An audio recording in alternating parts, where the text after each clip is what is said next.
ఈ సాయంత్రం జనజాతర ముగియనుంది. సమ్మక్క సారలమ్మలో వనప్రవేశం చేయనున్నారు. దీంతో జాతర పరిసమాప్తం కానుంది.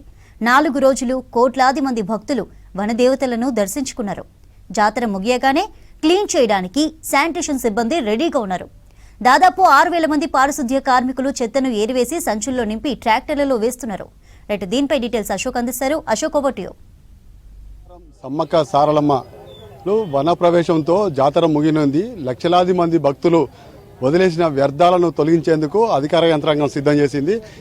ఎక్కడెక్కడ తొలగిస్తారు, ఎలా తొలగిస్తారు తెలుసుకునే ప్రయత్నం మనతో మాట్లాడడానికి పంచాయతీ అధికారులు ఉన్నారు. సార్ చెప్పండి, ఈ వ్యర్థాలను ఎట్లా తొలగిస్తారు? వ్యర్థాలను అయితే మేము ఇదివరకు ఇప్పుడు మాకు డిస్ట్రిక్ట్ పంచాయతీ ఆఫీస్ నుంచి మాకు వర్కర్స్ అంటే లేబర్ ఇచ్చారు. 250 మంది వరకు, 240 నుంచి 250 మంది వరకు లేబర్ ఇచ్చారు. ఆ లేబర్ని ఏం చేసామంటే మాకున్న 7 సెక్టార్స్ ఉన్నాయి. అంటే 6 సెక్టార్స్ను మళ్ళీ ఏం చేసి దాంట్లో పార్టిషన్ చేసుకున్నాం.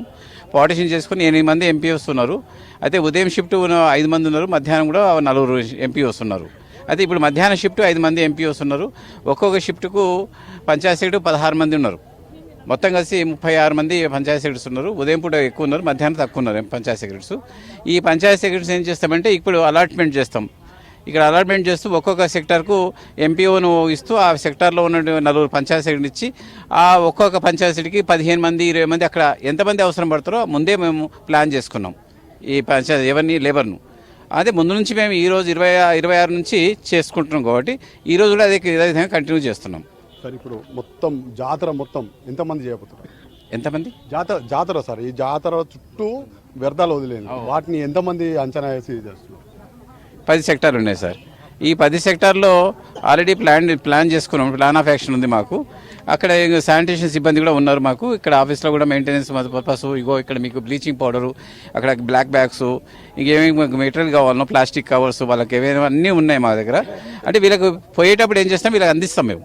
వీళ్ళకు ముందు దూరం ఉన్న వాళ్ళకి ఏం చేస్తామంటే ఇప్పుడు ఏది మనకు కాలోపల్లి ఉంది, కాలోపల్లి వెళ్ళాలంటే ట్రాక్టర్ కూడా పంపిస్తాం. 34 మందిని ఇచ్చి పంచాయతీ సెక్రటరీ వాళ్ళ వెహికల్స్ వెళ్తారు. వీళ్ళు ముందుగా వెళ్ళి అక్కడ డిస్బర్స్ అవుతారు ఆ అడవిలో. ఓకే మేడం, ఈ అంటే మొత్తం టోటల్గా గత జాతర అనుభవం ఎలా దృష్టిలో పెట్టుకొని ఆ వ్యర్థాలు వదిలేసిన వాటిని ఎట్లా పూడుస్తారు? అంటే మేము ఒక యాక్షన్ ప్లాన్ తయారు చేసుకున్నాం. టోటల్గా మనకు 10 సెక్టార్స్ ఏర్పాటు చేసుకున్నాం. 10 సెక్టార్లో పంచాయతీ కమిషన్ ఆఫీస్ వాళ్ళు 3 జాతర్స్ నుంచి దీన్ని చేసుకొని ఒక స్టేట్ నుంచి ఆర్డర్ ఇచ్చారు. దాని ప్రకారం ఒక 10 మంది డిపిఓస్ అంటే స్టేట్ లెవెల్ మొత్తం వస్తారు. ఇక్కడ 10 మెంబర్స్ డిపిఓస్, ఒక 40 మెంబర్స్ డిఎల్పిఓస్, అదేవిధంగా ఎంపీఓస్ ఒక 90 మెంబర్స్, అదే పంచాయత్ సెక్రటరీస్ 500 దాకా. అదేవిధంగా మొత్తం టోటల్గా ఈ 10 సెక్టార్స్లో ఒక 3000 workers, multipurpose workers 3000 workers work ఇస్తారు. వాళ్ళని మిగతా ప్లేస్ నుంచి తీసుకొస్తారు. వేరే దగ్గర ఆంధ్ర నుంచి అయినా వేరే ప్లేస్ నుంచి తీసుకొస్తారు. తీసుకొచ్చిన తర్వాత ఇప్పుడు దీంట్లో ఏ విధంగా ఉంటుంది, 3 ఉంటాయి మనకు. ప్రీ జాతర ఉంటుంది, అదేవిధంగా డ్యూరింగ్ జాతర ఉంటుంది. డ్యూరింగ్ జాతరలో మేమందరం చేస్తాం. దీని తర్వాత మళ్ళీ పోస్ట్ జాతర ఉంటుంది. అంటే 31 తర్వాత వనప్రవేశం తర్వాత మళ్ళీ చాలా వ్యర్థాలు ఉంటాయి కాబట్టి పోస్ట్ జాతరలో కూడా మొత్తం ఇవన్నీ కూడా క్లీన్ చేయడానికి ఒక 1 మంత్ టైం ఉంటుంది.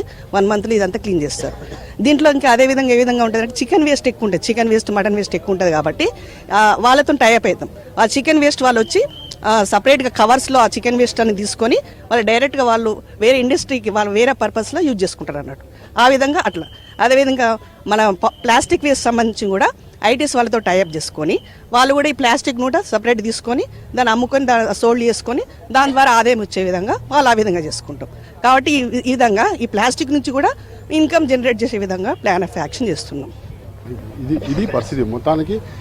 సార్ ఇప్పుడు మొత్తం ఓవరాల్గా ఏం చేయబోతున్నారు ఈ చెత్తనంతా?